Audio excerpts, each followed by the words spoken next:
साथियों, स्वागत है आप सभी का एक बार फिर से मेरे चैनल पर। और सीएसआईआर के कुछ क्वेश्चंस को हम देख रहे थे नवंबर 2020 के।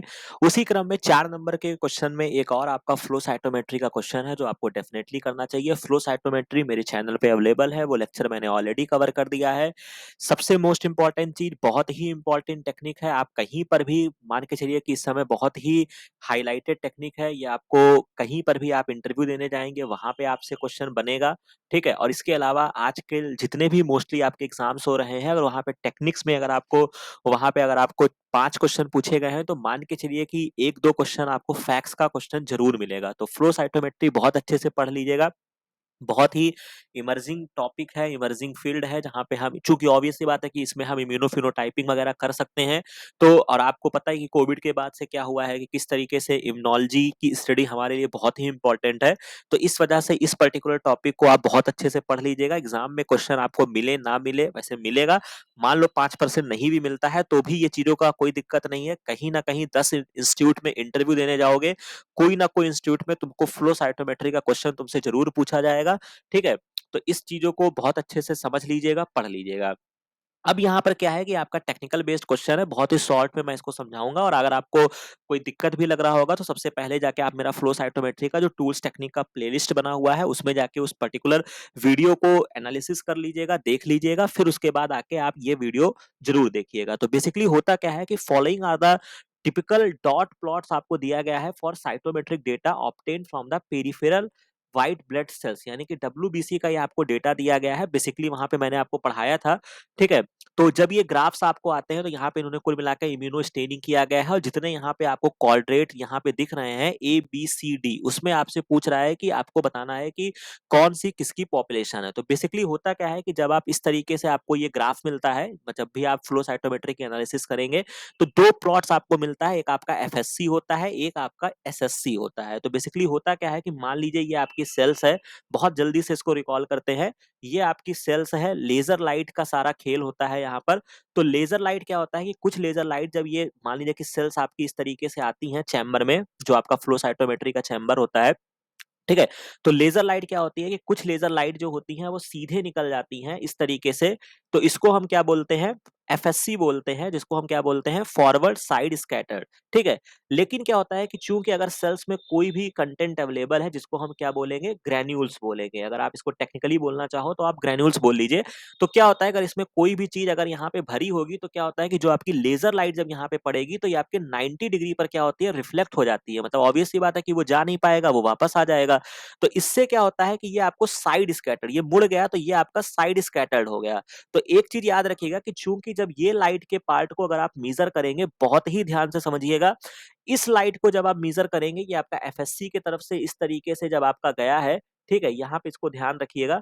तो इतना जो अगर आप इन दो वैल्यूज को कैलकुलेट कर लें तो आपको क्या पता चलेगा, आपको ये पता चलेगा कि सेल की साइज क्या है बेटा। ठीक है, ऑब्वियस सी बात है, अगर आपने इन दोनों चीजों को मेजर कर लिया तो आपको ये पता चलेगा कि आपकी सेल की साइज क्या है। ठीक है, तो यानी कि अगर आपसे कहा जाए कि FSC हमको क्या बताता है, तो हमको FSC जो होता है वो आपको सेल की साइज बताता है। और उसी के काउंटर एक्ट में अगर आप SSC को जाओगे, ठीक है, SSC को ऐसे जब वो रिफ्लेक्ट हुआ है तो यानी कि जो आपका SSC प्लॉट होता है वो आपके सेल्स की ग्रैनुलैरिटी को बताता है कि उसमें कितने ग्रैन्यूल्स अवेलेबल हैं। ठीक है, तो ये दो चीजों को आप बहुत अच्छे से याद रखिएगा, एग्जाम में क्वेश्चन पूछे जाते हैं। तो FSC और SSC का ये कॉन्सेप्ट होता है। बेसिकली जब आप ये फ्लो साइटोमेट्री आप एनालिसिस करेंगे तो वहां पे आपको मिलेगा। तो सपोज दैट यहाँ पे जब आप इसको लिम्फोसाइट्स में आप देखेंगे तो आप जब मेरे लेक्चर में जाएंगे तो वहां पे मैंने इस पर्टिकुलर पैनल को भी वहां पे एक्सप्लेन किया है। बट यहाँ पे हम शॉर्ट में केवल क्वेश्चंस को डील कर रहे हैं कि आपको कैसे सॉल्व करने हैं, तो मैं उतने डिटेल में नहीं जा रहा हूँ। फ्लो साइटोमेट्री का आपको मेरा लेक्चर मिल जाएगा, उसको डिटेल में जाके देख लीजिएगा, सारा कॉन्सेप्ट आपका क्लियर हो जाएगा। नहीं क्लियर होगा तो टेलीग्राम चैनल पे आप मेरे को मैसेज कीजिएगा, वहां पे मैं आपके क्वेश्चंस का आंसर करूंगा। तो कुल मिला के इन्होंने क्या किया है कि यहाँ पे इन्होंने इस पॉपुलेशन को पिक किया है। ठीक है, और इस पॉपुलेशन को उठाया है और ये क्वाड्रेट्स उन्होंने डिजाइन किए हैं। तो एक चीज जो मैंने आपको बताया था कि ऑब्वियस सी बात है, ये यहाँ पे आपका CD4 पॉजिटिव सेल्स और CD8 को देखना है, तो ऑब्वियस सी बात है कि आपको तुरंत याद आ जाना चाहिए कि जो आपका CD4 होता है ये आपके हेल्पर टी सेल्स का मार्कर होता है बेटा, ठीक है, और जो आपका CD8 होता है ये आपके साइटोटॉक्सिक टी सेल्स का मार्कर होता है। कहानी इतनी क्लियर है। अब चूंकि आप किसी भी चीजों को फ्लोरोक्रोम से टैग करोगे, बहुत ही ध्यान से समझ लेना, यहाँ पे इन्होंने फाइकोएरिथ्रिन जो कि आपका रेड कलर का सिग्नल लगभग देगा, फाइकोएरिथ्रिन से इन्होंने इसको टैग किया है CD4 को, और फिटसी से टैग किया है आपके CD8 को। होता क्या है कि जब भी आप फ्लोरेसेंस आप पढ़ते हैं तो ऑब्वियस सी बात है वो किसी भी वेवलेंथ को, जब किसी मान लीजिए कोई एक पर्टिकुलर वेवलेंथ को एब्जॉर्ब करता है मॉलिक्यूल या कुछ भी कह लो, वो उससे ज्यादा वेवलेंथ के मॉलिक्यूल को क्या करता है, एमिट करता है। ये आपके फ्लोरेसेंस का बेसिक कॉन्सेप्ट होता है। और जब भी आप यहाँ पे जब भी आप कोई भी चीजों से टैग कराते हैं, ये भी आपको मेरे लेक्चर में मिल जाएगा, मैंने वहां पे आपको बताया है। और एक बहुत ही इंपॉर्टेंट टर्म होता है, टर्मिनोलॉजी होती है, जिसको हम क्या बोलते हैं, कंपनसेशन बोलते हैं। कंपनसेशन ये आपको बनाना पड़ता है जब आप फ्लो साइटोमेट्री पढ़ेंगे। तो होता क्या है कि अगर आप अभी तो यहाँ पे CD4 8 केवल हमारा इंटरेस्ट केवल इन्हीं दो पॉपुलेशन में है, तो हमारा काम बहुत ही आसान है। लेकिन क्या होता है कि जब आप बहुत ही कॉम्प्लेक्स स्टडी में जाते हैं, अगर आप एक साथ बहुत सारी सेल्स को आइसोलेट करना चाह रहे हैं, तो होता क्या है कि इसको मैं अगर बहुत ही शॉर्ट में अगर मैं आपको समझाना चाहूँ तो देख ही लो यार। ठीक है, तो एक सेकंड मैं इसको आपको बता रहा हूँ। ठीक है, एक्चुअली में होता क्या है कि अगर आप बहुत ही ज्यादा सेल्स की पॉपुलेशन को देख रहे हैं, तो मान लो कि सपोज दैट कोई एक 450 की वेवलेंथ को एब्जॉर्ब कर रहा है और 500 की वेवलेंथ को क्या कर रहा है, एमिट कर रहा है। बिल्कुल सही बात है। फिर क्या हो सकता है कि हो सकता है मान लो कि ये एक्स फ्लोरोक्रोम था, वाई फ्लोरोक्रोम जो है वो आपका 600 को एब्जॉर्ब कर रहा है और 700 को एमिट कर रहा है। तो इसमें क्या होगा कि जब आप इसका आपको सिग्नल मिलेगा, अगर आप इस तरीके से अगर इसको प्लॉट कर लो अगर फ्लोरोक्रोम के टर्म में, तो एक प्लॉट आपको यहां मिल जाएगा और इससे दूर प्लॉट आपको यहां मिल जाएगा, क्योंकि ये जो वेवलेंथ है ये आपस में ओवरलैप नहीं हो रही है। बहुत ध्यान से समझना, ओवरलैप नहीं हो रही है तो आपको कोई दिक्कत नहीं है। लेकिन क्या होता है कि अगर आप बहुत सारी चीजों को डील कर रहे हैं, मान लीजिए कि आपके पास XYZ करके बहुत सारे आपके पास सेल्स हैं, तो कहीं ना कहीं तो आप ऐसा फंसोगे ना, कितने फ्लोरोक्रोम आप डिफरेंट डिफरेंट दूरी पर ले आओगे। तो हो सकता है कि कोई एक ऐसा फ्लोरोक्रोम हो जो 490 से स्टार्ट होता है और 610 पे अपना देता है। तो क्या होगा कि उसका जो सिग्नल होगा वो आपका कहीं इसके बीच में आएगा। समझ रहे हैं? अब ये जो यहाँ पे सिग्नल जो है ये आपकी ओवरलैप कर रही है, तो इतनी पॉपुलेशन में आप श्योर नहीं हो सकते हैं कि ये हमको किसका सिग्नल मिला है। समझ रहे हैं? तो इन चीजों को मिनिमाइज करने के लिए कंपनसेशन वगैरह बनाना पड़ता है। मतलब कोशिश तो आइडियली यही की जाती है कि आप जो है इन पर्टिकुलर जो है कि आप वेवलेंथ से बचिए, ऐसे वेवलेंथ हो कि जब आप एक्सपेरिमेंटल प्लान करते हैं तो आपको ये चीज बहुत ध्यान रखना है कि आपका जो वेवलेंथ होना चाहिए वो आपका दूर दूर होना चाहिए। और अगर आपको बहुत सारी चीजों का एनालिसिस कर रहे हैं और आप गलती से इन चीजों में फंस भी जा रहे हैं, तो वहां पे सिस्टम में दिया होता है कंपनसेशन बनाने के लिए। कंपनसेशन का मतलब है कि आप इतने वैल्यूज को माइनस कर देंगे। हालांकि ये चीज जो होती है वो सिस्टम ऑटोमेटिक भी कर लेता है फ्लो साइटोमेट्री मशीन में। तो कहानी का सारांश ये है, तो आपको ये बात भी मैंने समझा दिया है कि ये जो आपका टैग कराया गया है, बेसिकली क्या होता है कि जब आपको ये चार कोऑर्डिनेट मिलते हैं तो होता क्या है कि जो आपकी यहाँ पे जो पॉपुलेशन होती है, बेसिकली यहाँ पे आपको जैसे फॉर एग्जांपल अगर आप यहाँ पे देखेंगे तो यहाँ पे आपको कोई सिग्नल नहीं मिला है, या अगर आपको यहाँ पे कोई सेल्स भी मिली है तो क्या है कि यहाँ पे बहुत ही कम FSC वैल्यू पे आपको सिग्नल मिल रहा है और बहुत ही कम SSC पे सिग्नल मिल रहा है। यानी कि जो मोस्ट प्रोबेबली जो आपकी पहले क्वाड्रेट में जो आपकी सेल्स आती हैं बेटा, वो आपकी कैसी होती हैं, डेब्रिस होती हैं, या आपकी क्या होती हैं, डेड सेल्स होती हैं। ठीक है, क्योंकि ऑब्वियस सी बात है जो डेड सेल्स होंगी उसी में तो ग्रेन्यूल नहीं होगा। भाई डेड सेल्स होंगी तो क्या होगा, उनकी क्या प्रॉपर्टी होगी, अगर उनकी कैरेक्टरिस्टिक अगर आपसे पूछ लिया जाए तो हम जनरली यही तो एज्यूम करेंगे कि जो आपकी डेड सेल्स होंगी उनमें ग्रैनुलैरिटी नहीं होगा। ठीक है, ग्रैनुलैरिटी नहीं होगा। और सेल की साइज क्या होगी, बहुत ही कम होगी, यानी कि पिचकी हुई साइज होगी। सपोज दैट मान लो एक हेल्दी सेल्स इतनी बड़ी है तो आपको FSC की वैल्यू इतनी मिलेगी। अगर कोई सेल्स इतनी बिंदी भर की है तो आपको क्या मिलेगा, FSC यहाँ चला जाएगा। तो यानी कि आपकी जो FSC का जो लेवल होगा वो भी आपको कम मिलेगा और SSC का भी लेवल आपको बहुत ही कम देखने को मिलेगा।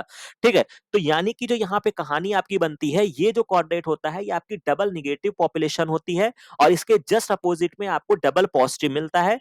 अब इन दो खानों के बारे में जान लो। ये जो कोऑर्डिनेट होता है इसमें चूंकि आपने CD8 से आपने किया है, तो यहाँ पर जो आपको पॉपुलेशन मिलेगी ये पहली निगेटिव दूसरी पॉजिटिव, आप कह सकते हैं कि आपको CD8 पॉजिटिव मिल जाएगा। और यहाँ पे आपको पहली यहाँ पे आपको CD4 पॉजिटिव मिलेगा और आपको CD8 जो होगा वो आपको निगेटिव मिलेगा। मतलब एक पॉपुलेशन आपको पॉजिटिव मिलेगी और एक पॉपुलेशन आपको निगेटिव मिलेगी। तो यानी कि जो आपको डबल पॉजिटिव सेल्स आपको जो मिलने वाली हैं वो आपको कहाँ पे मिलने वाली हैं बेटा? वो आपको क्वाड्रेट नंबर कह सकते हो डी में आपको देखने को मिलेगा, जहां पे आपको CD8 पॉजिटिव फिटसी भी मिलेगा और ये आपको देखने को मिलेगा। तो यानी कि अब ये आपसे पूछ रहे हैं कि कौन कौन सा प्लॉट है कि आपको क्या क्या रिप्रेजेंट करता है। हालांकि इस क्वेश्चन के ऑप्शंस में इतना दम नहीं है, तो आपको ट्रैक करना और आसान हो जाएगा। बाकी अगर आप लिम्फोसाइट्स की पॉपुलेशन पे जाएंगे तो वो भी मैंने अपने लेक्चर में डील किया हुआ है, तो वो चीज आपको समझ में आ जाएगा। तो सिंपल सी कहानी है कि अगर मैं इनको थोड़ा सा, अगर मैं, अब चूंकि यहाँ पे ज्यादा गंदा हो गया है तो इसको मैं थोड़ा सा क्लीन कर देता हूँ।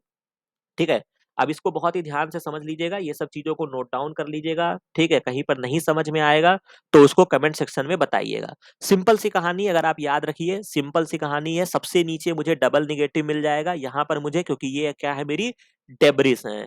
क्योंकि मैंने इन दोनों को टैग कराया है तो दोनों ही पॉजिटिव जो सेल्स होगी, CD4 पॉजिटिव कह लो और CD8 पॉजिटिव, मुझको इस खाने में मिलेंगी।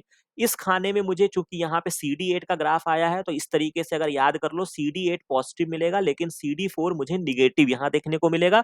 और इस वाले पैनल में चूंकि मैंने CD4 से टैग कराया है तो मुझे CD4 पॉजिटिव देखने को मिलेगा और CD8 मुझे देखने को नहीं मिलेगा। अब तो कहानी क्लियर हो गई।